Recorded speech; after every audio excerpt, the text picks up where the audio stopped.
everybody's attention for just a minute here, please. I want to welcome everybody here. Thank you for coming to the Justice Civic Center. Religious liberty and liberty of conscience. I wish there was 5,000 people here tonight because you're going to hear a lot of really great messages. I really believe the way that we're going as a nation, it's going to become more and more important to each one of us to recognize what it means to be free. And so when you hear what's going on, you hear messages, I'm going to lay these guys out to be run over here, but I hope you talk to some of the speakers from time to time. They're very approachable, at least I think these guys are right here. So if you have questions for them, it might be a good time to do that sometime when they're free. And just want to go over a couple things.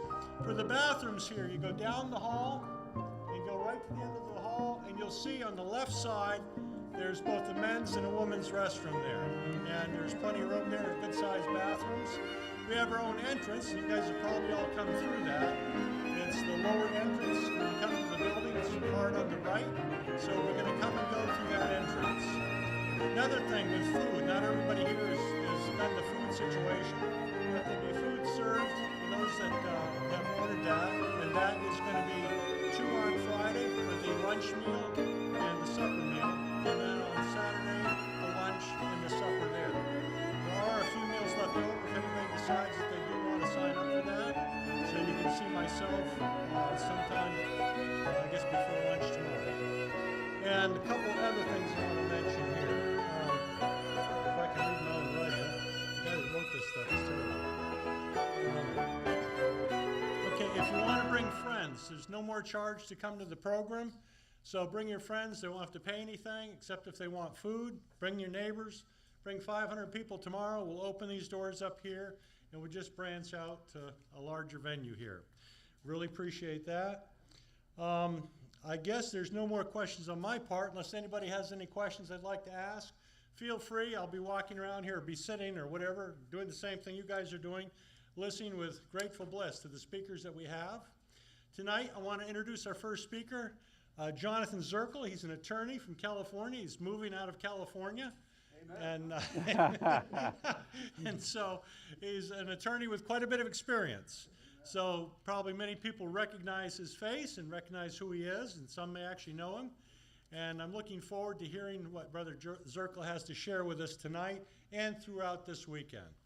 And so with that, Brother Jonathan, if you'd come up here and take over, that would be great. All right. Guess my mic is on. That's good. Yeah, it's a pleasure to be here. And I'm a recovering Californian. I moved to Oregon. And anyway, it's a beautiful place. But I see you guys are living in a beautiful country here, too. I spent a little bit of time driving around and looking at the place a little bit today just to try to get a little feel for it. So with that, I just want to talk a little bit about the presentations that I'll be making. My presentations, I've kind of gotten a burden for a certain kind of a theme. And on some of my slides, you'll see this on the title slide. But what I want to be presenting is religious liberty that you can share with your neighbor. And so what I'm hoping is that what you will take from my messages is useful things that will be useful to you in conversations that you have with your neighbors. There's a lot of things going on in this country, and there's a lot of real ignorance and things like that. And so that's my burden. Now, it doesn't mean that stuff, I know that I've gotten a little bit famous for some of the, or infamous for some of the things that's going on in the church. It doesn't mean that you won't find application in them. I think especially you will. And then the other thing I would say is that I'm going to go out of order and do different ones than what's in the thing, and hopefully you'll forgive me for that. I just put together a brand new presentation on a man named Obadiah Holmes. Have any of you heard of Obadiah Holmes? I'm really curious. I'm not seeing anyone raise their hand. Then I think you'll like it when we get to that presentation. It's really, really quite interesting. Let me see if this is going to be. No, that's that. How do I go to? I don't know how to go to my.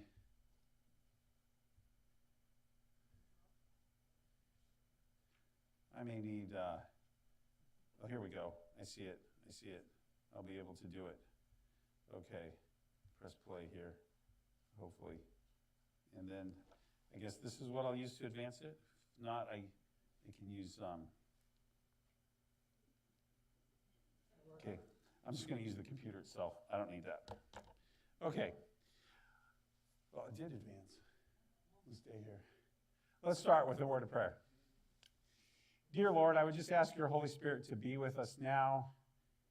Lord, help us to learn the truths that you would have us to learn. Lord, we know we're living in the toenails of time, and we're living in one of the most interesting places in Earth's history, I'm sure. And so, Lord, I just pray that we would be effective witnesses for you. I pray this in Jesus' name. Amen. So tonight, I'm going to talk about the difference between the American and the French Revolution. I think there's a number of reasons to talk about this. First of all, as Seventh-day Adventists, it should be extra interesting for us because we know when we read through Revelation, if we studied Revelation very carefully, we see the French Revolution mentioned in the prophecies of Revelation. And one of the things that I think is interesting is it's sitting there, right? But yet, I would dare say that probably as most Americans, we're pretty ignorant about the French Revolution. And, you know, I even considered myself a pretty good student in college and high school and all this stuff, and I still felt pretty ignorant about the French Revolution. And so I want to talk about it. So that's one reason to talk about it. But the second reason to talk about the French Revolution has more to do with the fact that it's important today. It's not just a historical fact. It's not just something that we can look at Bible prophecy and use it as a little mile marker to check the box and keep going down the list. The French Revolution is very important today. In fact, some historians will say that every revolution since the French Revolution is a continuation of the French Revolution. And when you hear, like, the communists, they say, "Vive la Révolution," right?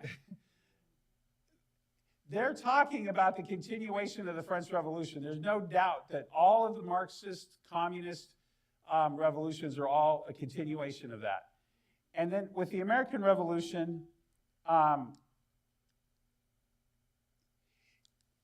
some people will tell you that they're very similar.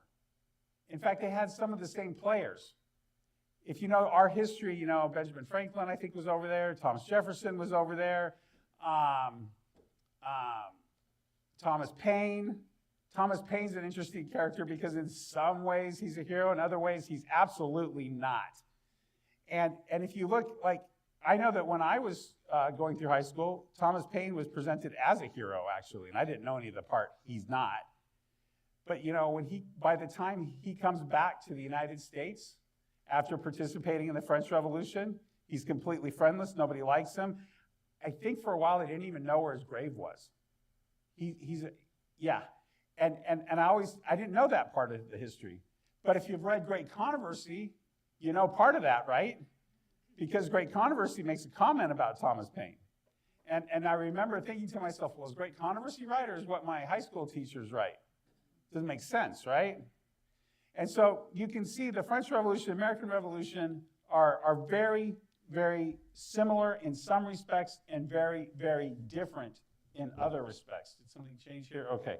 So I want to go through a couple of ideas. See where I'm at with my slides here. Boy, this thing, oh, interesting. It advances here, but not the same as here. So I have to watch it over here. Okay, so before I get to George Whitefield, I just want to say a couple other things that I want to get in your minds. And that is, I want you to get in your mind that there's a difference between secular and atheist. A lot of times we kind of confuse these terms today, I think. So secular means a state of being unrelated to religion. So my car is secular. Walmart's kind of secular. It's just mundane, everyday things that have nothing to do with religion. Your tablecloth is secular, right? Unless it's been blessed by someone and had a cross embroidered on it, maybe, right? Okay. Now, atheist is someone who disbelieves in God. Okay, and there is a difference. It's one thing for some things to be secular. It's another thing to have an active disbelief in God. They're just very separate things. So why is this important? The American Revolution understood the separation and the difference between secular. The French Revolution really didn't. The French Revolution was about atheism. They both preached very similar things about freedom. We'll see what we see when we see that. But that is just a really important distinction. So,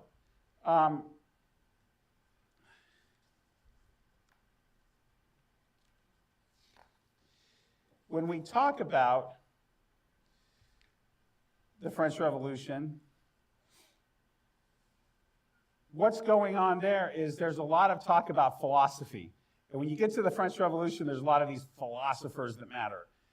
Voltaire and all these different people, and the European philosophers kind of matter. Well, the thing about philosophy is that its pedigree really does go all the way back to the Greeks. And when you look at the philosophy that the French had, there's a direct line between what you have with the Greeks all the way down to the French. Now, there's gaps in it, of course, because we had the Dark Ages and a few other things happen in between. But be that as it may, when Paul talks about this in the letter of Colossians, he's talking about the same thing. He says, "Beware lest any man spoil you through philosophy and vain deceit, after the tradition of men, after the rudiments of the world, and not after Christ." And when Paul wrote that, he understood philosophy in the same way. Now, philosophy hadn't advanced in exactly the same way, but it's that same idea. And so that's the French Revolution. The American Revolution, though, is fundamentally Christian. It's fundamentally Protestant. And so it just changes the character of everything. So with that, let's get into a little bit of history. When you look at the American colonies, first of all, every single one of the American colonies had an established religion, except one. Some people will argue two, but and even the one that I'm going to point to, Rhode Island, really is the one that didn't. Even Rhode Island, for a while, had one much later, sort of. Everyone came to America primarily for two things. One was for religious liberty, and the other was for economic gain. Those are the two big reasons. Now, you don't come some of them were coming just for religious liberty, and some of them were coming just for economic gain. But those are the two big things. And because of that, religion was a chief concern of the colonists. And you'll see when I make my presentations as going forth, you're going to see how big of a concern this really is. But this is a really big concern. In most all of the colonies, except for Rhode Island, you couldn't hold any kind of political office. You couldn't do, you couldn't even vote. I mean, there was just nothing you could do unless you were a member of the established church. So with that in mind,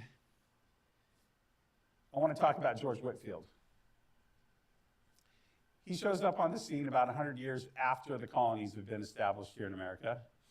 And so he's an itinerant preacher. He is really one of the main voices of the First Great Awakening. It occurs between 1730, 1750. Now, there's important things about George Whitefield. George Whitefield is not licensed. What does that mean? Well, back in the day, if you were in like Massachusetts, I know most about Massachusetts colony, you couldn't preach unless you had a license from the church that allows you to preach. And then you could really only preach in a church, right? And so if you're not a member of the right church, you don't get a license, you don't get to preach. Anyway, so George Whitefield comes along. He's not licensed. He is preaching in all of the 13 colonies. He's going everywhere. In fact, it's thought that between 75 to 80% of the entire population of the colonies of the United States personally heard George Whitefield preach. Think about that for a second. This guy gets around. And the other thing is he couldn't possibly have been licensed even if he wanted to, because you go from colony to colony to colony, guess what? You got different religions. How are you going to get a license? You can't, it's not going to work, you know? So anyway, when he got to Philadelphia, they wouldn't let him speak anywhere. And so the people there promptly built him a 7,000 square foot hall so that he could speak. That's a pretty big place. You know, that's the size of a good-sized grocery store, right? So they just put it up, and he had a place to preach. Benjamin Franklin had this to say as he was listening to Whitefield. He said this, "I perceived he intended to finish with a collection, and I silently resolved he should get nothing from me. I had in pocket a handful of copper money, 3 or 4 silver dollars, and 5 pistoles in gold.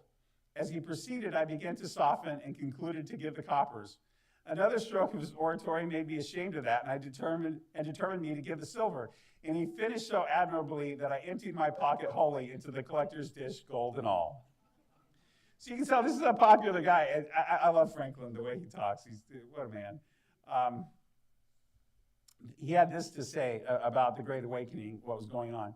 He says, "If Christian preachers had continued to teach as Christ and the apostles did, without salaries, and as the Quakers now do, I imagine, tests would never have existed." These were tests for political office.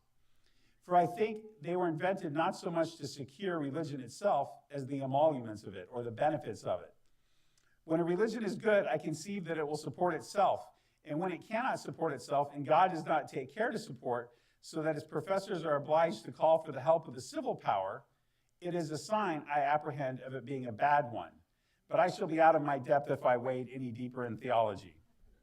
So Franklin can see that good religion doesn't need the state. And he sees right here that actually when religion wants to join with the state, he says right here, the reason it does it is to secure the emoluments of it. In other words, the benefits, the power, the money, you know, because you had to be a member of the church in order to be an officer in government in many of these colonies. Well, let's go to the First Continental Congress. 1774, you have everyone getting together, trying to decide what to do, going to see if we're going to have a revolution. And 2 guys that were there was John Jay and John Rutledge. They were Episcopalians from South Carolina. Now, this is what they said. "We were so divided in religious sentiments, some Episcopalians, some Quakers, some Anabaptists, some Presbyterians, and some Congregationalists, that it would be uncomfortable for some to join in the same act of worship." I just want to get the idea as to who's present. Okay, Episcopalians, this is their high church, right? Quakers are interesting. What I'm going to say next, I don't know what's politically correct to say about Quakers anymore. Back in the day, during this era, Quakers actually don't meet the definition of Christian, and they wouldn't have taken that title. Now it's become kind of a thing where a lot of Quakers, I do believe, say that they're Christian, but I think that they say that more to go along, to get along and be part of the crowd. So you have the Quakers, you have the Anabaptists. These are the people that believe in believers' baptisms. You know, the Episcopalians would sprinkle you. You have the Anabaptists, which are believers' baptism. It's essentially what we believe, right? You have the Presbyterians, the Congregationalists. Look, it wasn't that long ago, 100 years ago, they were burning each other at the stake for being one of these, if you found yourself in the wrong place. And so they all get together for the Continental Congress. And one of the guys there was Sam Adams. Samuel Adams, they were trying to decide what to do, and Samuel Adams says, let's have a prayer from an Episcopalian minister. Now, who's Sam Adams? Famous guy. We know him from the beer can, right? It's the same guy. Sam was called Sam the Publican because he was famous for his taverns in Boston. He was also called Last of the Puritans because of his strict piety. This is kind of interesting. You see, sometimes that word Puritan doesn't mean what we think it does. The Puritans were not opposed to drinking alcohol. They were opposed to public drunkenness, of course. But the Puritans, you have to understand, the Puritans came to America to flee, essentially, from the Episcopalians who were burning them at the stake, right? And if you see what went on in England, things kind of shifted back and forth, and pretty soon you had the Puritans getting power in England with Oliver Cromwell, and they're burning Episcopalians at the court, at the stake. And so you have this kind of back and forth thing going. And for Sam the Publican, known for his strict piety, says, let's have a prayer for an Episcopalian minister. And so that's what he did. The Reverend Jacob Duché, see if I have a picture of him, I do. The Reverend Jacob Duché instantly, he was Episcopalian, and they said using Psalms 35, the Reverend Jacob Duché instantly united the diverse religious adherents. I realized when I was talking about this before, nobody really knows what Psalms 35 says, right? I mean, do you know off the top of your head? I'm just going to read a little bit of it. It's actually a long psalm, but it actually goes along in the same vein the whole way through. It says, plead my cause, O Lord, with them that strive with me. Fight against them that fight against me. Take hold of shield and buckler and stand up for mine help. Draw out also the spear and stop the way against them that persecute me. Say unto my soul, I am thy salvation. Let them be confounded and put to shame that seek after my soul. Let them be turned back and brought to confusion that defies my hurt. And it goes on in that vein. And so you can see that's a pretty fitting psalm when you're thinking about revolution, right? And so Duché started this.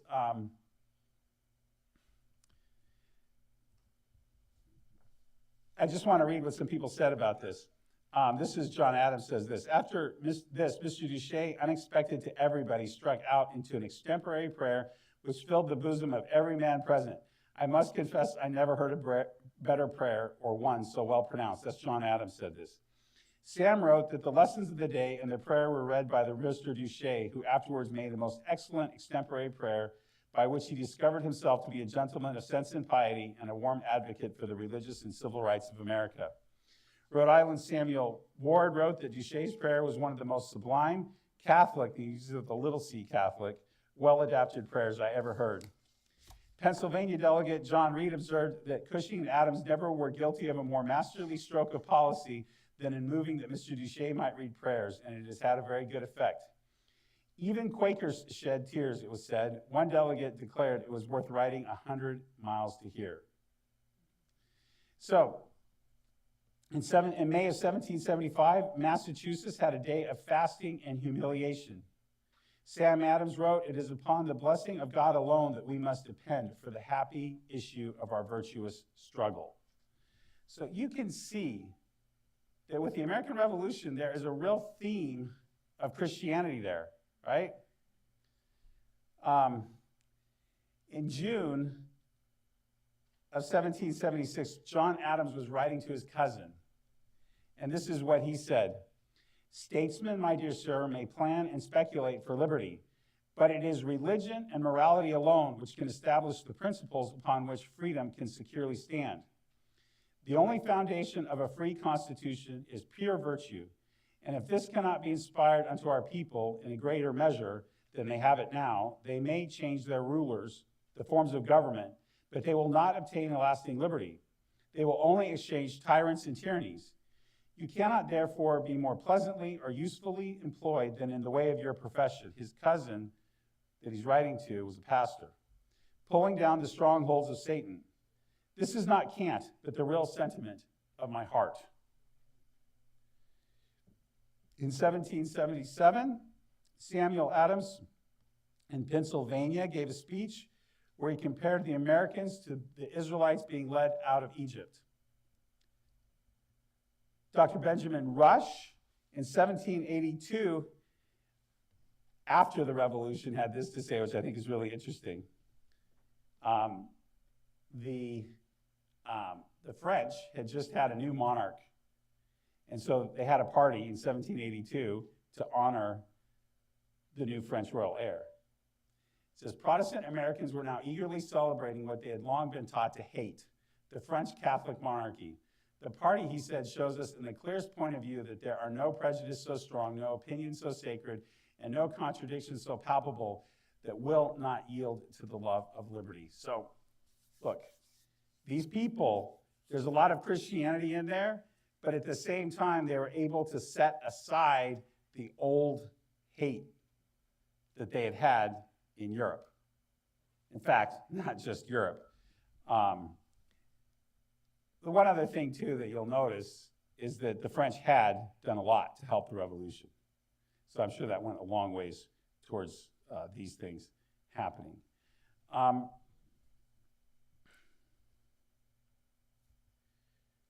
In 1784, Thomas Jefferson writes this, "But our rulers can have authority over such natural right only as we have submitted to them.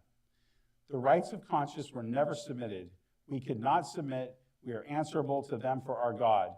The legitimate powers of government extend to such acts only as are injurious to others. But it does me no injury for my neighbor to say there are 20 gods or no God. It neither picks my pocket nor breaks my leg." So this is also an important thing, is that while Christianity was definitely the religion of the people that were in the revolution, Jefferson is drawing the line. And he's saying, look, there's only so much things that the government can have authority over, and it can't go beyond that.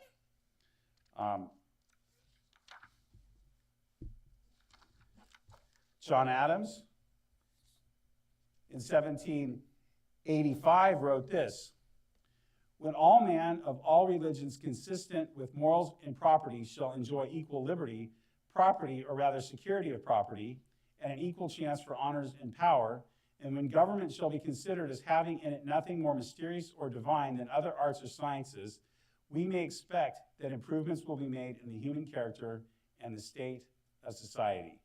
And so you see, he doesn't draw the line around being a member of a particular church, a denomination. He's really drawing the lines around morality. There was nothing in what the American Revolution did to establish religion. Now, the thing that you got to remember is that, yes, the colonies, generally speaking, did have established religions, established denominations. But our forefathers, that gave us the Constitution, they were seeing that that day was gone. And based on Christianity and Christian morals, they were giving us a secular government. Notice, a secular government, not an atheist government, a secular government. By 1789, George Washington had this to say about our government. He's writing a letter to the Baptists. Now, remember, the Baptists had recently been having a lot of severe persecution in certain colonies, Massachusetts being one of them.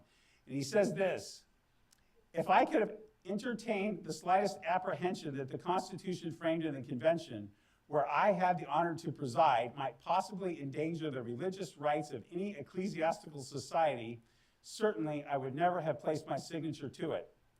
And if I could now conceive that the general government might ever be so administered as to render the liberty of conscience insecure, I beg you will be persuaded that no one would be more zealous than myself to establish effectual barriers against the horrors of spiritual tyranny and every species of religious persecution. For you doubtless remember that I have often expressed my sentiment that every man conducting himself as a good citizen and being accountable to God alone for his religious opinions ought to be protected in worshiping the deity according to the dictates of his own conscience." This is the man that was there. And to say that there's anything else, there's revisionists trying to rewrite our history today. And we need to know this history so that they cannot do that. In 1800, There was the 1800 presidential election. And in that election, Thomas Jefferson was going against John Adams. And it's interesting, because these guys were actually friends, you can tell. Jefferson was opposed by the Episcopalian and the Congregationalist churches. Why? Because the Episcopalian and the Congregationalist churches, which is interesting that they were the ones that got together, they wanted a federal establishment church. Concerning the election, Jefferson had this to say. So the Congregationalists and the Episcopalians were supporting Adams. Jefferson wins the election, but in the process of running, he said this, that they, the Episcopalians and the Congregational churches, believe rightly. For I have sworn upon the altar of God eternal hostility against any form of tyranny over the mind of man. He was not going to have any kind of federal church.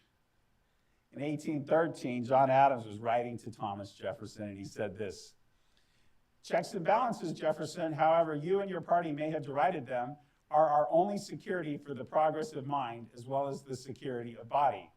Listen to what he observes here.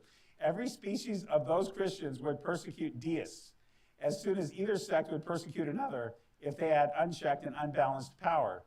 Nay, the deists would persecute Christians, and atheists would persecute deists with as unrelenting cruelty as any Christians would persecute them or one another. Know thyself, human nature. I think John Adams nailed it. Well, we could go on and on about the American Revolution. We know a bit about it. We really could go on and on. There's a lot of interesting stuff, but we want to talk now about the French Revolution.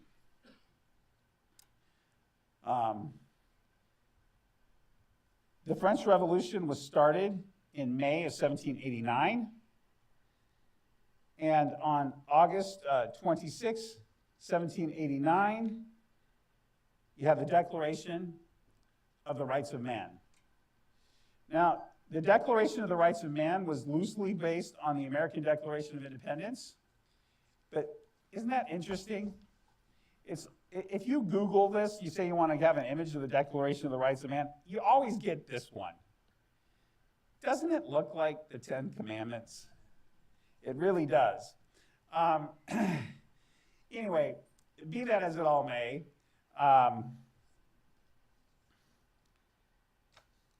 I'll read some of this, obviously, in translation. It says, the representatives of the French people, organized as a national assembly, believe that the ignorance, neglect, or contempt of the rights of men are the sole cause of public calamities and of the corruption of governments, have determined to set forth in a solemn declaration of natural, unalienable, and sacred rights of man. Didn't talk about a creator there, right? Ours talked about a creator, right? Says this, men are born and remain free and equal in rights. Social distinctions may be founded only upon the general good. Wait a second, are they equal or not? Oh, we can have social distinctions on the general good. The aim of all political association is the preservation of natural and imprescriptible rights of man. These are liberty, property, security, and resistance to oppression. Not too bad. The law shall provide for such punishment only as are strictly and obviously necessary, and no one shall suffer punishment except it be legally inflicted in virtue of a law passed and promulgated before the commission of the offense.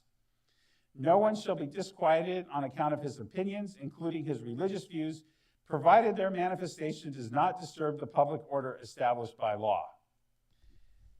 If you listen to these, some of them sound really good, and we're going to see how they worked out. But some of these also kind of have a little proviso. You know, there's a little, you can do this as long as, you know, and that's a dangerous ground to be going on. Anyway, so that's 1789. In 1792, the French Republic was established. In 1793, the king was executed, and the Reign of Terror started. So, in 1795, the Directory takes power, and by 1799, Napoleon stages a coup d'etat, and the French Revolution is essentially over, although Napoleon believed in a lot of the French Revolution. So, what was the French Revolution really like? Well, first of all, the French Revolution was definitely anti-religious. Voltaire, one of the great philosophers of the French Revolution, said this: "Every sensible man, every honorable man must hold the Christian religion in horror." Diderot, another philosopher of the French Revolution, says this: "Men will never be free until the last king is strangled with the entrails of the last priest." Ooh. Now, this guy's not quite as famous, but he was another leader of the French Revolution, Baron de Holbach. He says this: "Religion has ever filled the mind of man with darkness and kept him in ignorance of the real duties of true interests. It is only by dispelling these clouds and phantoms of religion that we shall discover truth, reason, and morality.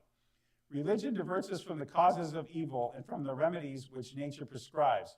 Far from curing, it only aggravates, multiplies, and perpetuates them."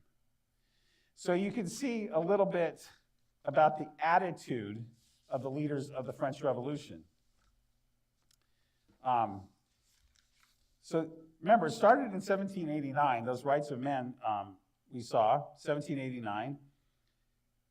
July 12, 1790, there was something called the Civil Constitution of the Clergy. And what that did, it says religious practice was outlawed and replaced with the cult of the Supreme Being, a deist state religion.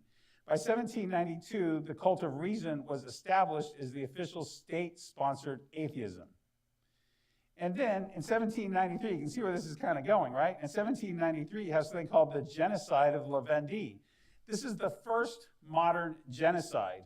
Vendée was a region in France. There were Catholic royalists living there, and between approximately 200,000 of the population was killed, or 25% of the total people living there. In September 5th of 1793, soon after the genocide of Vendée had started, the Reign of Terror starts. And so you get people like this. Bertrand Barrère says, "Let's make terror the order of the day." And so when you actually look at what goes on during the Reign of Terror, you find out that there are 16,594 official death sentences that were dispensed throughout France, of which 2,639 were in Paris alone. An additional 10 to 12,000 people have been executed without trial, and approximately 10,000 died in prison. Robespierre said this: "Terror is nothing more than speedy, severe, and inflexible justice. It is thus an emanation of virtue. It is less a principle in itself than a consequence of the general principle of democracy applied to the most pressing needs of the homeland." Wow, what an interesting attitude toward terror. See if I've got the next quote here. Yes, "True religion consists in punishing for the happiness of all those who disturb society." So at least they're stating and thinking somehow that their terror is for the benefit of their society. The 17th of September, this is only 12 days after the Reign of Terror had started, there was something called the Law of Suspects that was passed. And under the Law of Suspects, all priests and all persons protecting them were liable to death on the spot. It also included the destruction of all crosses, bells, and external signs of worship, and the destruction of statues, plaques, and iconography from the places of worship. In November, they removed Sunday from the week. They made the week 10 days long. Interesting. Now, why would you do that? I believe that the Soviets actually tried something like this too, and both times it was an utter failure.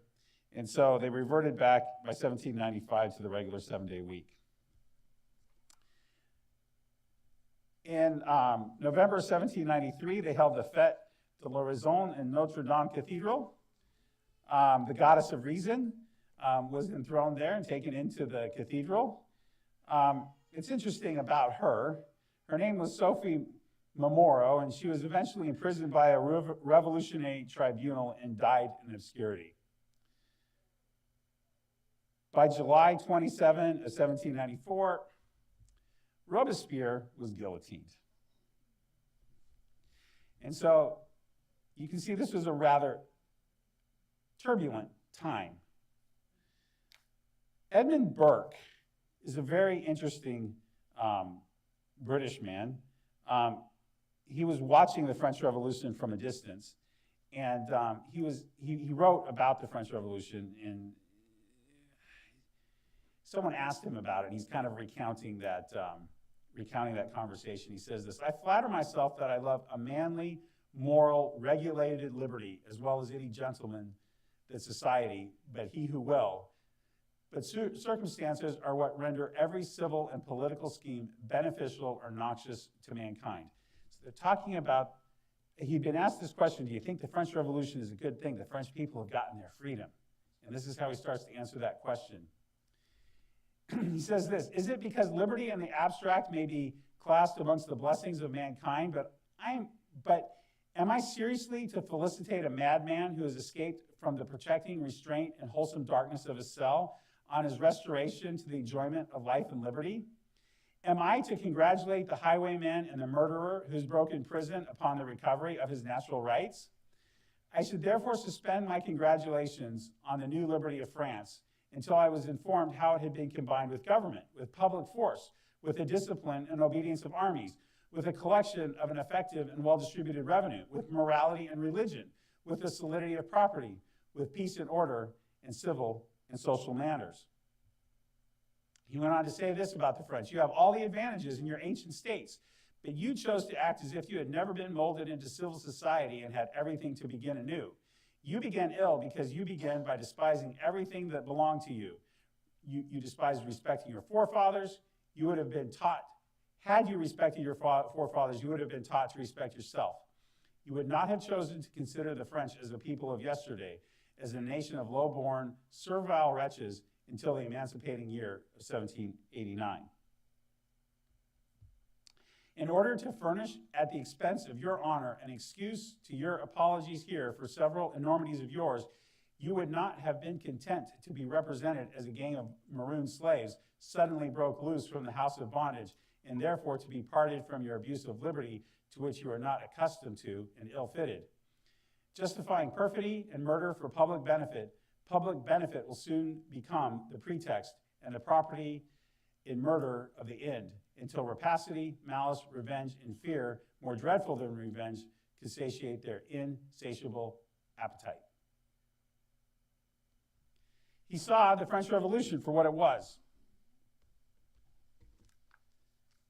Which brings me to Alexis de Tocqueville. Alexis de Tocqueville is a very interesting guy. I'm not sure I'm pronouncing his name right. He's a French politician. He was not religious. He was very prominent as a French diplomat for many years, and he visited America from 1831 to 1832, and he kept a good diary, and he wrote about it in a book called Democracy in America. And I want to read from him because I think it's important to get an idea. You know, we saw who the American revolutionaries were. We saw their aspirations, but well, let's see what their result is. We saw the French, we saw who they are, we kind of saw what they did. Let's get the comparison and see if the comparison is really fair for America. Regarding religious variety, he talked about how in America there was religious variety, but unified morality. He said there are countless sects in the United States. Each reveres the Creator in a different fashion, but all agree about man's duties to his fellow man. Each worships God in its own way, but all preach the same morality in God's name. Though it matters a great deal to each individual that his religion be true, this is not the case for society. He says society has nothing to fear from the other life and nothing to hope for. And what matters most to it is not so much that all citizens profess the true religions as that each citizen profess some religion. In any case, all sects in the United States are encompassed within the overarching unity of Christianity, and Christian morality is the same everywhere. Talking about the clergy not being involved in politics. He was Catholic, so even though he was a non-believer, he would spend most of his time talking to Catholic priests. So he said this: American priests, including those who do not advocate religious liberty, generally favor civil liberty. They do not, however, support any particular political system. They are careful to remain aloof from public affairs and do not involve themselves in the machinations of the parties. Therefore, one cannot say that religion in the United States influences the laws or the specifics of political opinion, but it does shape moral attitudes, and it is by regulating the family that religion endeavors to regulate the state. Interesting, he's going to make some other interesting observations about the family and how important that is.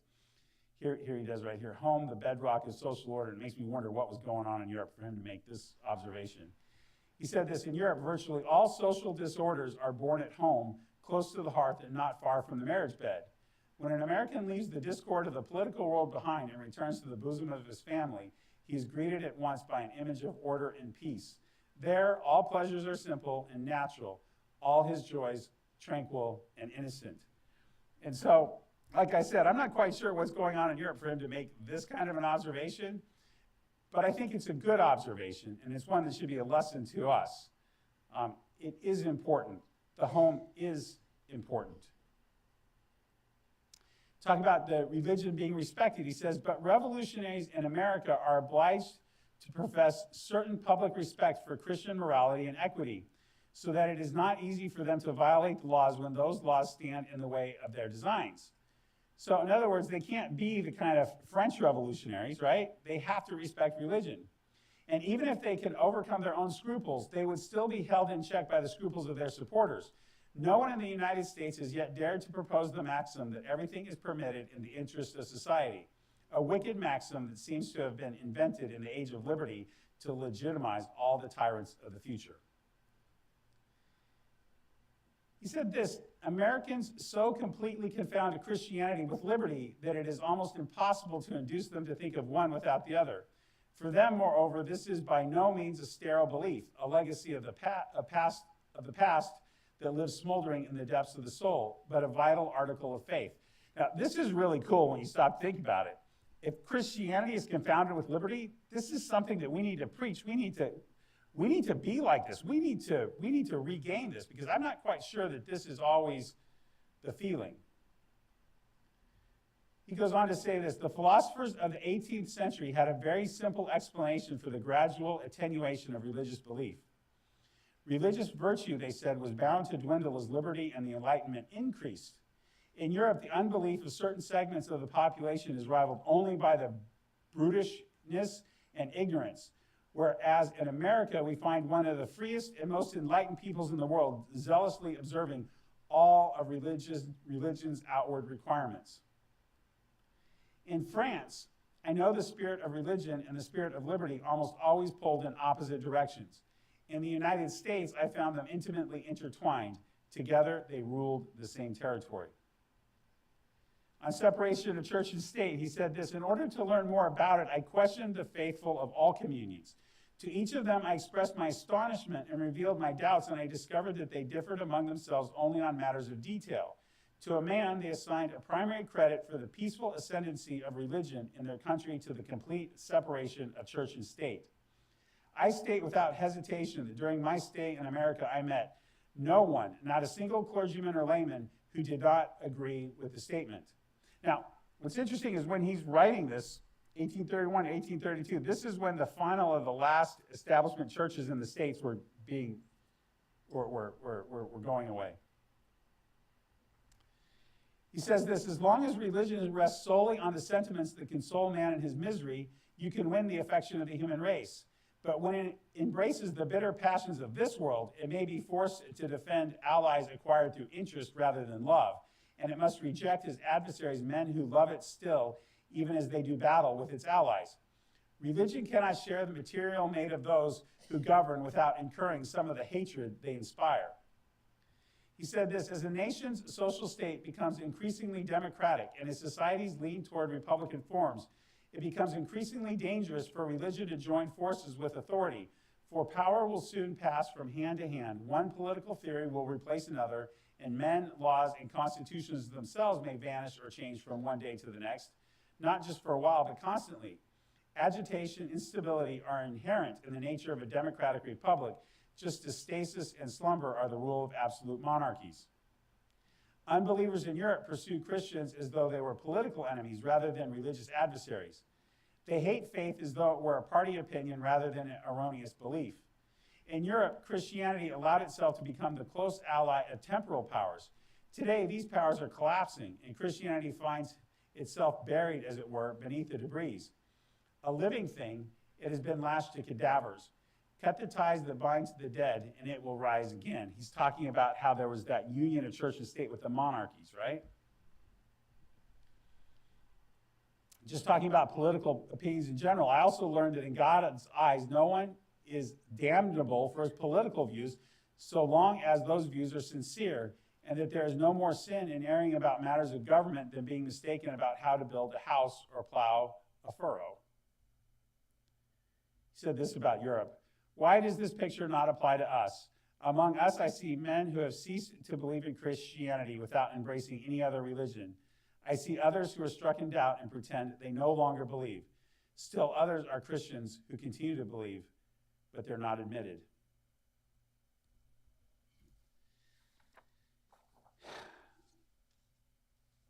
You see, what was it that Adam said?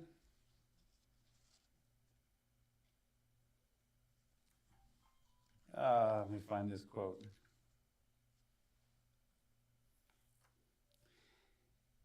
He said, the only foundation of a free constitution is pure virtue, and if this cannot be inspired into our people in greater measure than they have it now, they may change their rulers and forms of government, but they will not obtain a lasting liberty.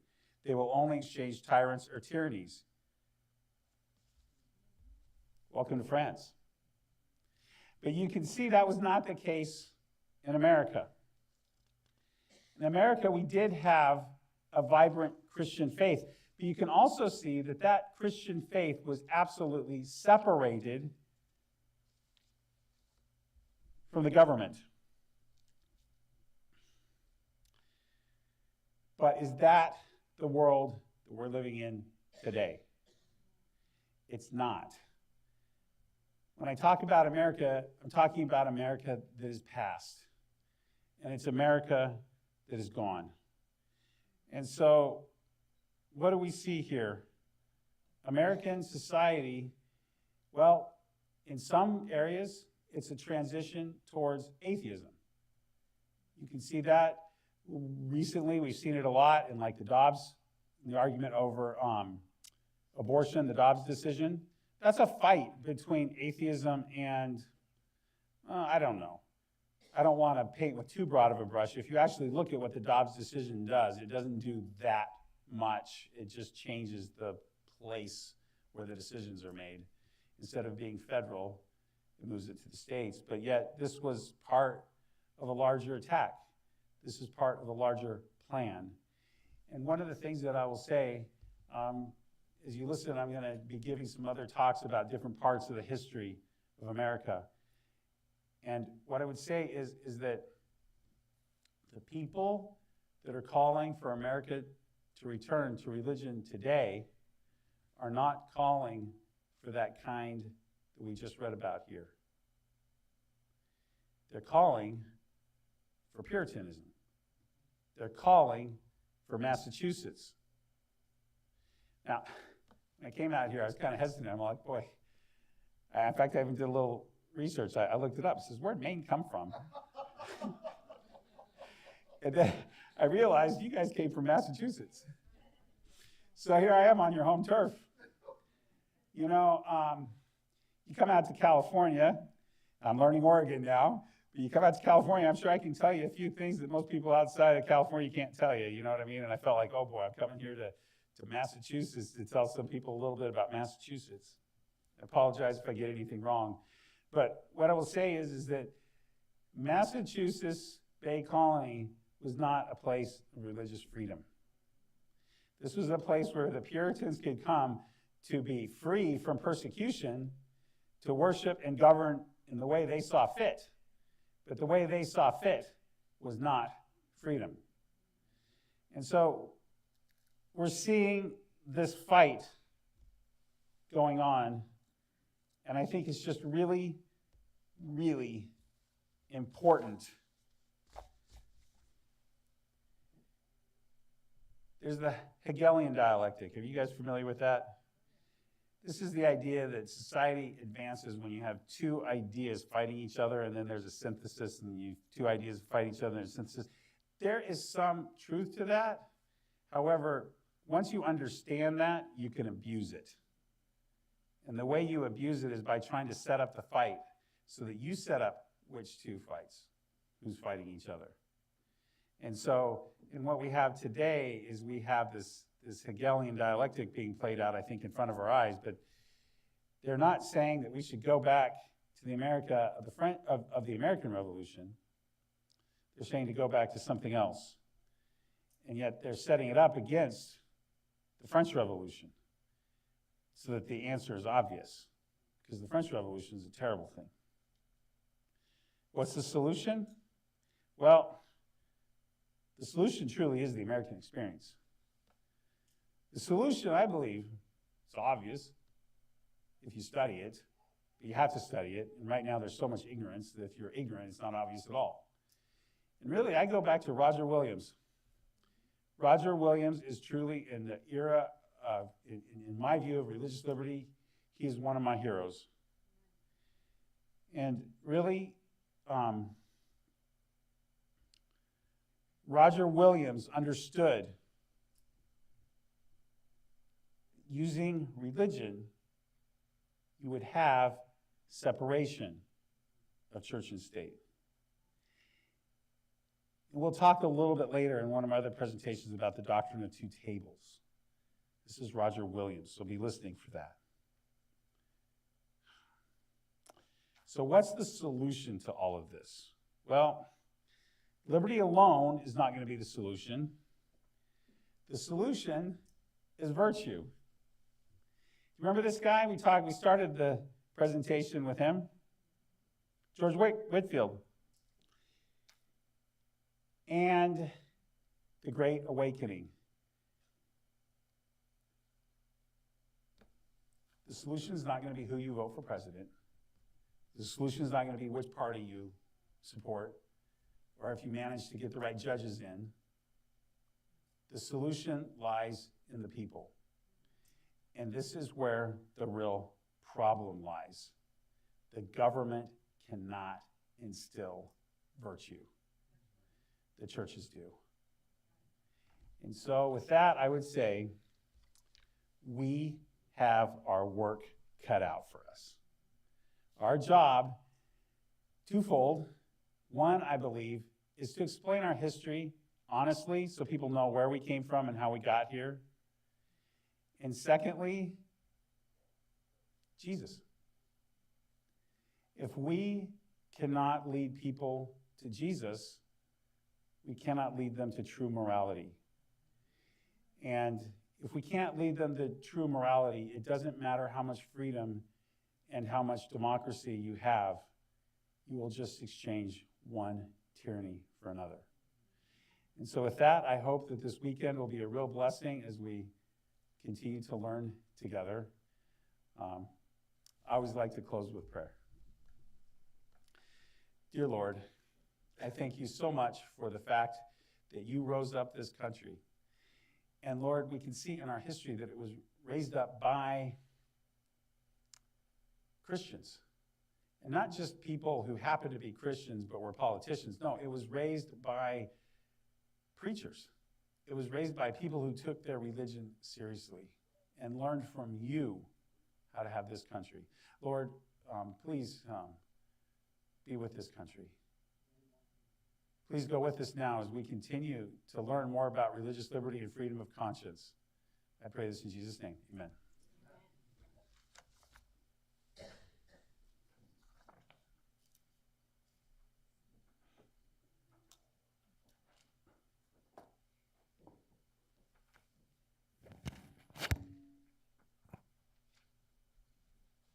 I want to thank Jonathan for that tremendous message. Amen. And I really appreciated a couple points. Well, I appreciated the whole thing. But a couple points that really stood out is, you know, in the early 1800s, the religions were not wanting to get involved with the politics. They weren't wanting to try to change things down in Washington, per se. It's interesting as we're seeing different perspectives now. And, you know, at one time, the churches wanted the government to stay out of their business, and they didn't want the government money. And it seems like now we're wanting laws changed for the churches, we're wanting money, we're wanting all kinds of things. A lot's going on in the world right now. And I think, you know, sometimes you look back and people dream, especially young boys or girls, they dream, they wish we're living in the Revolutionary War and what heroes we could be, and living in the Civil War, what heroes we could be. World War II, what great heroes. Yet the greatest heroes ever are going to be on this planet in the next couple years. This is the time that many great men in the Scripture were looking forward and wanted to be alive when you and I are alive. Think about that calling, the privilege that each one of us has to be alive in these last days of Earth's history. Want to mention, I think I forgot, there's water on the back table. It's all free. Help yourself. And we're going to take a few minutes off. We want to be here a little bit before 7:15. We're going to start on time for the next program. You might want to mingle, talk, chat, whatever, and enjoy your time here. Thank you, brother. What's that now? The restrooms, again, go right down the hall, all the way to the end of the hall, be watching on the left. You'll see the restrooms right there. What's that now? Start up a little early. Instead of 7:15, come back at 6:50. I'm confused all the time. It's 6:35 right now. So come back at like. Try to come back 10 minutes before 7 if you can. If we get enough people back in here, we'll start early. Thank you very much.